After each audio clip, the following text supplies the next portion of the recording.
రాష్ట్ర శాఖ నిర్వహిస్తున్నటువంటి రాష్ట్ర కార్యవర్గ సమావేశాల సందర్భంగా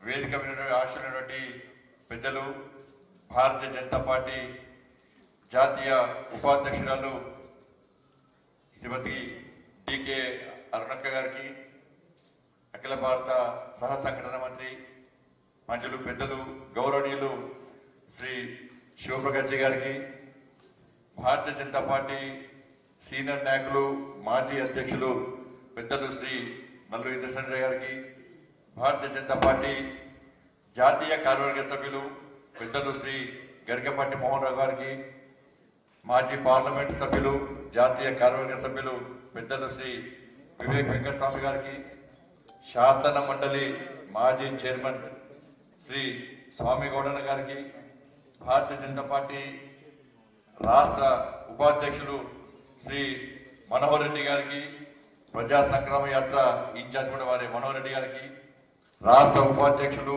మాజీ శాసనసభ్యులు శ్రీ ఎండ లక్ష్మీనారాయణ గారికి, మాజీ మంత్రివర్యులు భారతీయ జనతా పార్టీ రాష్ట్ర ఉపాధ్యక్షులు శ్రీ డాక్టర్ విజయరామారావు గారికి, భారతీయ జనతా పార్టీ రాష్ట్ర ప్రధాన కార్యదర్శులు శ్రీ గుజ్జుల ప్రేమేంద్ర రెడ్డి గారికి, శ్రీ దుగ్గ్యాల ప్రదీప్ కుమార్ గారికి, బంగారు శృతి గారికి, అదేవిధంగా ఇప్పుడే వచ్చేటువంటి మా అన్న పార్లమెంటరీ పార్టీ కార్యదర్శి గౌరవ పెద్దలు శ్రీ కామర్స్ బాలసుబ్రహ్మణ్యం గారికి, రాష్ట్ర కార్యవర్గ సమావేశాలు వచ్చేటువంటి పెద్దలందరికీ కూడా, రాష్ట్ర పదాధికారులు, జాతీయ నాయకులు, మాజీ పార్లమెంట్ సభ్యులు, మాజీ మంత్రివర్యులు, మాజీ శాసనసభ్యులు, రాష్ట్ర కార్యవర్గ సభ్యులు, రాష్ట్ర ప్రత్యేక ఆహ్వానితులు, జిల్లా ఇన్ఛార్జీలు, జిల్లా అధ్యక్షులు, మాజీ ప్రజాప్రతినిధులు, గౌరవ మాజీ మేయర్లు, మాజీ డిప్యూటీ మేయర్లు అందరూ కూడా ప్రతి ఒక్కరు కూడా హృదయపూర్వక నమస్కారాలు, స్వాగతం. మనము మొదటిసారి కార్యవర్గ సమావేశం నిర్వహించుకున్న తర్వాత ఇప్పటికే రాష్ట్ర కార్యవర్గ సమావేశం నిర్వహించుకోవాల్సి ఉండే, రెండోసారి కరోనా మహమ్మారి కారణంగా మనం ఇన్ని రోజులుగా రాష్ట్ర కార్యవర్గ సమావేశం నిర్వహించుకోలేకపోయినాం. రాష్ట్ర కార్యవర్గ సమావేశాలు నిర్వహించుకున్నప్పుడు కూడా అనేక కార్యక్రమాలను మనము జాతీయ నాయకత్వ ఇచ్చిన కార్యక్రమాలు కానీ మనం కానీ సొంతంగా తీసుకునే కార్యక్రమాలు కానీ మనము నిర్వహించుకుంటూ వస్తున్నాం. ఒక కోవిడ్ మహమ్మారి దేశవ్యాప్తంగా విస్తృతంగా విజృంభిస్తున్న తరుణంలో మన ప్రియతమ ప్రధాని శ్రీ నరేంద్ర మోడీ గారి నేతృత్వంలో ఈ దేశ ప్రజలను కాపాడాలన్న ఆలోచనతోని ఇలా భారతీయ జనతా పార్టీ కార్యకర్తలందరూ కూడా దేశవ్యాప్తంగా తెలంగాణ రాష్ట్రంలో కూడా శ్రీ మోడీ గారి యొక్క నాయకత్వాన్ని, వారి యొక్క ఆదేశాన్ని శిరసవహించి శ్రీ జేపీ నడ్డా గారి యొక్క ఆదేశంతో అనేక సేవా కార్యక్రమాలు ఇచ్చిన విషయం మనందరికీ తెలిసింది. ఇలా ఉచిత వ్యాక్సిన్ ఇచ్చి ఈ దేశంలో ప్రతి పేద ప్రజలు, దేశ పౌరులందరినీ కాపాడాలని ఆలోచనతో మోడీ గారి చెప్పిన మేరకు మనందరం కూడా భారతీయ జనతా పార్టీ నాయకులు, కార్యకర్తలు అందరూ కూడా వ్యాక్సినేషన్ సెంటర్ తిరగడం, పేద ప్రజలు కూడా ఆలోచన కల్పించడం, తప్పకుండా వ్యాక్సిన్ తీసుకోవాలని చెప్పి వాళ్ళని ప్రేరేపించడం కూడా జరిగిన విషయం. దాని వారి దేశ ప్రజలు కూడా ఇలా స్వేచ్ఛగా తిరిగేటువంటి వాతావరణం కలిగినటువంటి మోడీ గారికి నిజంగా ఈ దేశ ప్రజలు రుణపడవలసిన అవసరం ఉంది. గొప్ప మహత్ కార్యం అది.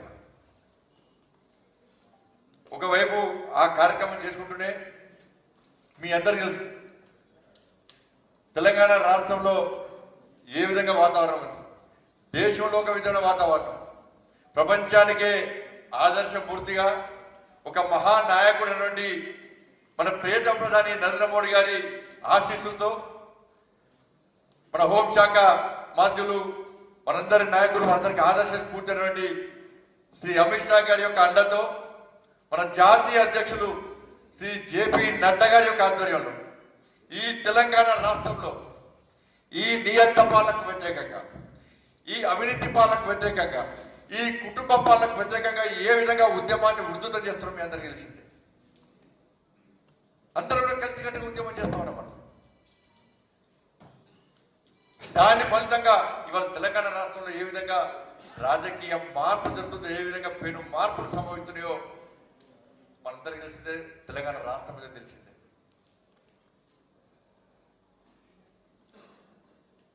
మొన్న జరిగిన ట్రైనింగ్ క్యాంప్ అనేక విషయాలు స్పష్టం చేశాను నేను. నియంత పాలన, అవినీతి పాలన, కుటుంబ పాలనను ఈ దేశ ప్రజలు, ఈ రాష్ట్ర ప్రజలు ఎట్టి పరిస్థితుల్లో సహించరన్న విషయాన్ని అనేక ఉదాహరణలు ఈరోజు మన కళ్ళ ముందు కనిపిస్తా ఉన్నాయి. దేశంలో ఇందిరాగాంధీ గారి పాలన నుంచి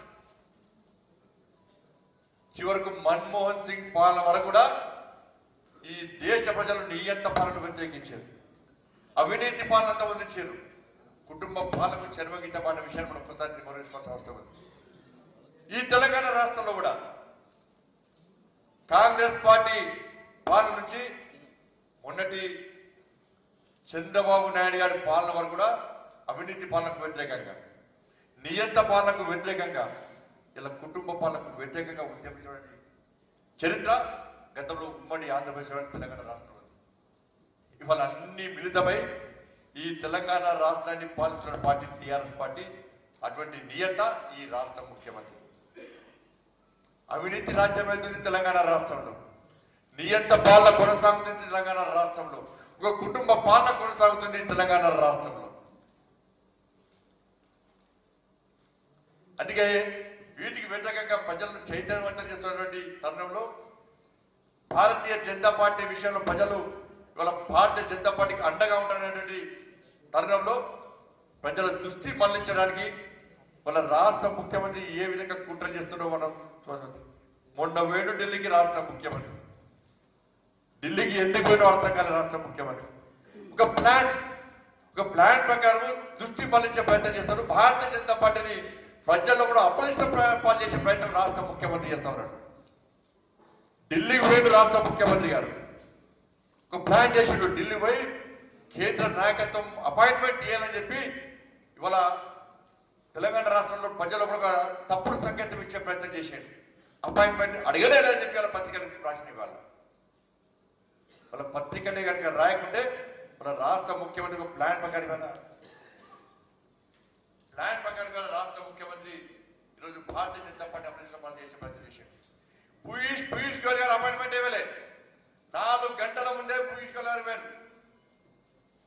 4 గంటల తర్వాత అపాయింట్మెంట్ ఇస్తున్నారు. తెలంగాణ ప్రజలు అవమానపరిచారని చెప్పి బదనాం చేసేటువంటి ఒక కుట్ర చేసే ప్రయత్నం టీఆర్ఎస్ పార్టీ చేసింది.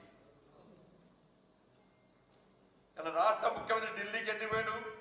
సొంత పనుల కోసం ఢిల్లీ పోయి ఆ విషయాన్ని స్పష్టం చేయకుండా భారతీయ జనతా పార్టీని అప్రదిష్ట పాలు చేయాలని చెప్పి ఒక కుట్రలో భాగమే ఇలా టీఆర్ఎస్ పార్టీ మన ఢిల్లీ టూర్. జ్యోతిష్కుడు ఎప్పుడైనా రాష్ట్ర ముఖ్యమంత్రి జ్యోతిష్యం బాగా నమ్మకం. జ్యోతిష్కుడు ఎప్పుడైనా రాష్ట్ర ముఖ్యమంత్రికి నీ రాజకీయ పతనం ప్రారంభమైంది, నేను ఎవ్వరు కాపాడలేరు, నువ్వు ఎన్ని పూజలు చేసినా ఎన్ని యాగాలు చేసినా నీకు రాజకీయ పతనం ప్రారంభమైంది, నువ్వు శిశుపాలు అయిపోయి చెప్పి వాళ్ళ జ్యోతిష్కుడే రాష్ట్ర ముఖ్యమంత్రికి చెప్పినాడు. అందుకే ఏమీ కాదని చెప్పి కొత్త నాటకాన్ని తెలియజేసి రాష్ట్రం తెగించి కొట్టాల్సిన రాష్ట్రం ఏమన్నా కాదు. నేను బదనామైనా పర్లేదు, నన్ను ప్రజలు చీదరించినా పర్లేదు, నన్ను ప్రజలు చీత్కరించినా పర్లేదు, నేను మాత్రం భారతీయ జనతా పార్టీని అప్రదిష్ట పాలు చేయాలి. ఈ తెలంగాణ రాష్ట్రంలో భారతీయ జనతా పార్టీని అడ్డుకుంటే నాకు తిరుగులేదు అని చెప్పి అలా రాష్ట్ర ముఖ్యమంత్రి భావించే ఇవాళ ఇలాంటి నీచమైన కార్యక్రమాలకు రాష్ట్ర ముఖ్యమంత్రి పాల్పడుతున్నాడు. నేను అంటూ నాకు కూడా జ్యోతిష్కుడు బాగా నమ్మకం. నాకు జ్యోతిష్కుడు కలిసాడు. నేను నమ్మే జ్యోతిష్కుడు నాకు చెప్పాడు, తెలంగాణ రాష్ట్రంలో తెలంగాణ ప్రజలకు మంచి రోజులు రాబోతున్నాయి, పేదలకు న్యాయం జరగబోతుంది, అనేక మంది అమరుల త్యాగాల ఫలితంగా తెలంగాణ రాష్ట్రాన్ని సాధించుకున్న మనం. తెలంగాణ తల్లి ఇలా గడిలో బందీ అయిపోయింది, ఆ తెలంగాణ తల్లికి విముక్తి కాబోతున్నది. అది భారతీయ జనతా పార్టీ ద్వారా మాత్రమే సాధ్యమని చెప్పి ఆ జ్యోతిష్కుడు నాకు చెప్పాడు. మీరు చెమటోడ్చండి, రక్తాన్ని ధారవేయండి. నేను అడుగుతున్నాను మీ అందరినీ రిక్వెస్ట్ చేస్తున్నా, మీ అందరికీ అప్పీల్ చేస్తున్నా, ఆ జ్యోతిషుడు చెప్పింది వాస్తవం చేద్దామా లేదా ఒక్కసారి చెప్పండి. రక్తాన్ని దారవేయడానికి మీరందరూ సిద్ధమా ఒక్కసారి చెప్పండి. మీరు సిద్ధమంటే ఈ తెలంగాణ రాష్ట్రంలో ఈ మూర్ఖత్వ పాలకు వ్యతిరేకంగా, ఈ అవినీతి పాలకు వ్యతిరేకంగా, ఈ గడిల పాలకు వ్యతిరేకంగా, ఈ కుటుంబ పాలకు వ్యతిరేకంగా ఎట్టి పరిస్థితుల్లో మీ అందరి సహకారంతో, కార్యకర్తల సహకారంతో ఉద్యమించే బాధ్యత నాది. మా అందరి విషయాన్ని ఒక్కసారి గుర్తించుకోవాలి.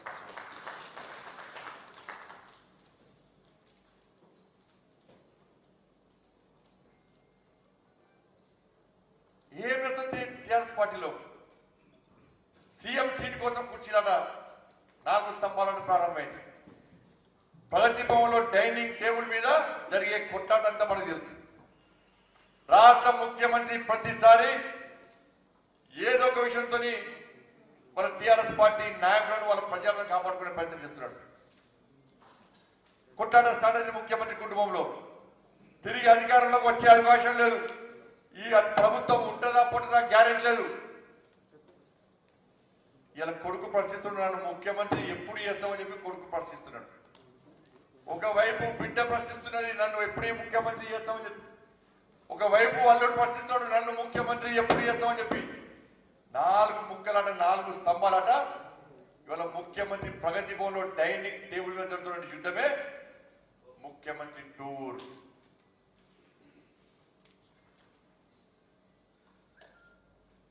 కానీ ముఖ్యమంత్రి తెలుసు, ముఖ్యమంత్రి ప్రతిసారి మనం అనుకుంటాం కామన్ గా నిన్ను నూరేళ్ళు ఆయుర్కాలతో అనుకుంటాం. మనం ముఖ్యమంత్రి పాలించేదే ఉన్న నూరు నేనే ముఖ్యమంత్రి ఉండాలనుకుంటారు. రాష్ట్ర ముఖ్యమంత్రి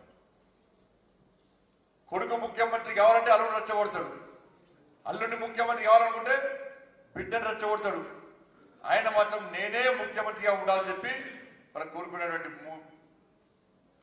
గౌరవ పెద్దలు శ్రీ ఈటల రాజేందర్ గారిని, హుజాబాద్ శాసనసభ్యులు వారిని వేదిక మీకు రావాల్సిందిగా కోరుతా ఉన్నారు.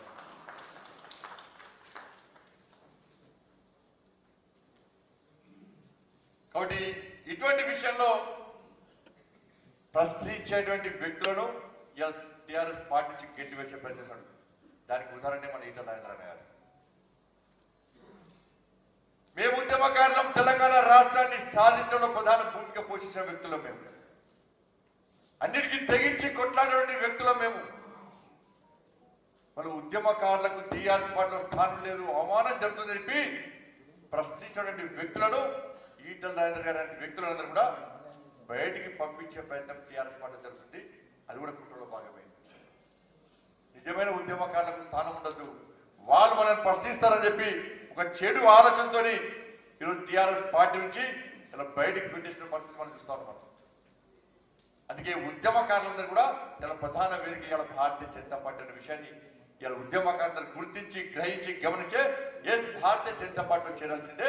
ఇలా ప్రజాస్వామ్య తెలంగాణ నిర్మాణం కోసం భారతీయ జనతా పార్టీ చేపట్టే ఉద్యమంలో భాగస్వామ్యం కావాల్సిందని చెప్పి అలా అందరూ కూడా భావిస్తున్న తరంలో ఇలా ఏకైక వేదికగా ఇలా భారతీయ జనతా పార్టీ తెలంగాణ ప్రజల కోసం ముందుకు వచ్చిన విషయాన్ని మనం గుర్తించాల్సిన అవసరం.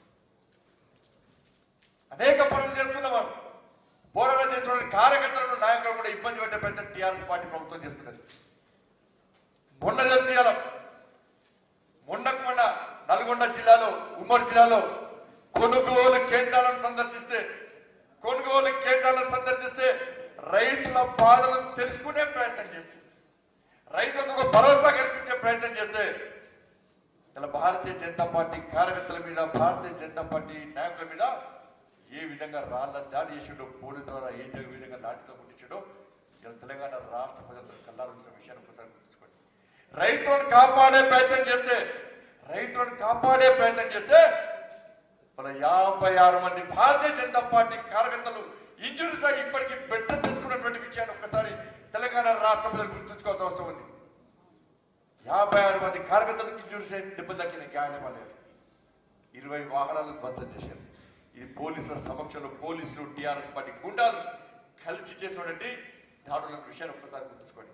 నేను ఫోన్ చేసిన చాలా మంది కార్యకర్తలకు, ఒక కార్యకర్తకు తల దెబ్బ తగిలితే నేను ఫోన్ చేసిన మన ex service men Sudarshan Reddy గారు మనకి లాఠీ చార్జ్ చేస్తే కాలు ఫ్రాక్చర్ నిన్న ఫోన్ చేసిన. అన్న ఎట్లున్నావు అన్న అంటే, అన్నా నాకు కాలు ఫ్రాక్చర్ అయింది. గవర్నమెంట్ పెద్దలు కేంద్ర మంత్రివర్యులు శ్రీ జి కిషన్ రెడ్డి గారిని వేదిక మీదకి రావాల్సిందిగా కోరుతా ఉన్నాను.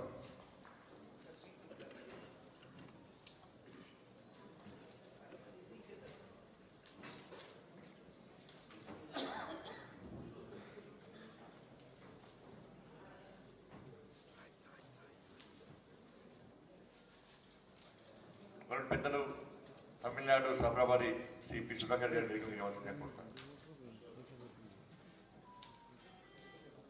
అలా సుదర్శన్ రెడ్డి గారిని నేను ఫోన్ చేసి అడిగితే నాకేం బాధ లేదన్నా, కానీ కాలి గాయమైందని బాధపడుతున్నా. గాయమైనది కాదన్నా, ఇంకా ఉద్యమం చేయాలి, తొందర బెడ్ రెస్ట్ కంప్లీట్ అయ్యి బయటికి రావాలన్నా, భారతీయ జనతా పార్టీ జెండా పట్టుకొని ఉద్యమించాలని తప్పన నాలో పడుతుందన్నా, ఎక్కడ భయపడే ప్రసక్తే లేదని చెప్పి అలా సుదర్శన్ రెడ్డి గారు చెప్పారు. ఓ కార్యకర్తకు తల గాయమైతే అన్నా చచ్చిపోయే పరిస్థితి ఉందన్నా, నా తలకు గాయమైందన్నా, నేను కోమాలో పోతాను భయపడ్డా, నేను కోమాలో పోతాను చెప్పి నా ఆరోగ్యం నుంచి బాధపడలే అన్నా. నేను తెలంగాణ రాష్ట్రంలో భారతీయ జనతా పార్టీని అధికారులు తీసుకురావడం లక్ష్యంగా పనిచేస్తున్నాను కాబట్టి ఆ అద్భుత సన్నివేశాన్ని నా కళ్ళారా చూడాలని